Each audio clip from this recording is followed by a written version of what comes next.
Welcome to my complete guide to Blade. I go by Christmas, or Pants, and I'm a Celestial Black Panther main. However, I've recently become a Blade player after the start of Season 3.5, and have come to realize a lot of people have trouble learning this hero and drop him rather quickly. So today, I'm here to do my best to teach you the ways of Blade, and hopefully improve your skills while playing the Vampire Hunter himself. Blade is a 3-star difficulty hero, which can be very misleading for anyone who wants to pick him up. In my opinion, Blade should be a 4-star, so keep that in mind if you want to play him. Let's get to his weapons and abilities, starting with his hunting shotgun. The hunting shotgun is a projectile firing weapon with 3 different ranges and damage fall-offs. From 0 to 8 meters, the shotgun will do reduced damage to opponents, including if you are anywhere beyond 25 meters. This weapon has a sweet spot between the ranges of 9 meters to around 24 meters. It does massive bursts of damage within these ranges. Next is the Dracula sword. It's a basic melee sword with a pretty short range, however I'll come back to this later because it's not exactly worth talking about now.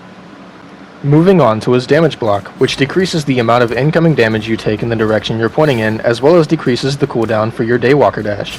Speaking of, the Daywalker dash has 2 different modes. The shotgun dash has a range of around 18 meters and causes healing nullification on the hit target. And the sword dash, which has the same range, however causes a slow effect on the target instead. Now for the most important part of Blade's kit. Bloodline Liberation first off grants increased movement speed. While in this state, only your Dracula sword is available. I would never recommend using the Dracula sword on its own. Specifically use Bloodline Liberation anytime you get in close, no matter the circumstances. This mode causes you to put healing reduction on yourself. However, in turn you're granted lifesteal. This ability is currently most likely glitched, as it's supposed to give 60% of damage dealt, however as of now it only gives 36%.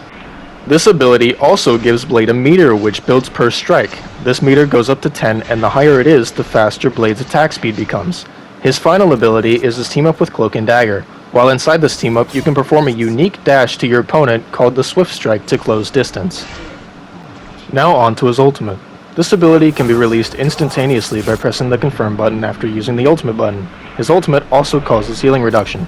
However, it can be charged by waiting to press confirm for a maximum range of about 20 meters. Your range reaches maximum when the meter is halfway depleted. I recommend using Blade's ultimate either in tandem with another ultimate such as Groot for example, or within small corridors and passageways that don't have many escape options such as these. Now on to his 2 more niche and unknown abilities. The first half second of Blade's guard gives him an ability called Unstoppable, which grants him complete CC and displacement immunity, the same as Emma's diamond form for example, as well as both variations of his dash causing a grounded effect if hit, on top of their slow and healing reduction effects respectively. Let's move on to Blade's bread and butter combo, which consists of using the shotgun dash followed by activating Bloodline Liberation to deal damage up close with lifesteal.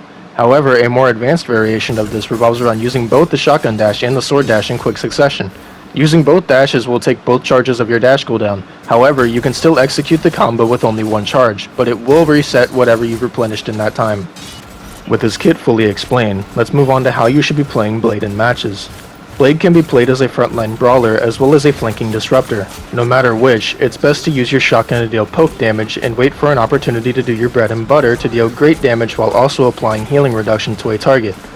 Blade is also an incredible 1v1er with his lifesteal ability and Bloodline Liberation, meaning any target you have the potential of singling out is most likely going to lose to you in a confrontation as long as you're using what I've taught you in this video.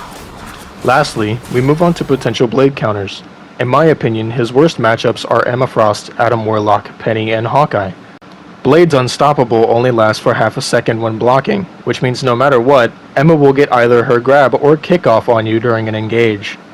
Adam's Soulbond makes her healing reduction useless for however long it lasts. He also has an instant burst heal which will still heal any squishy to full even when healing reduction is applied.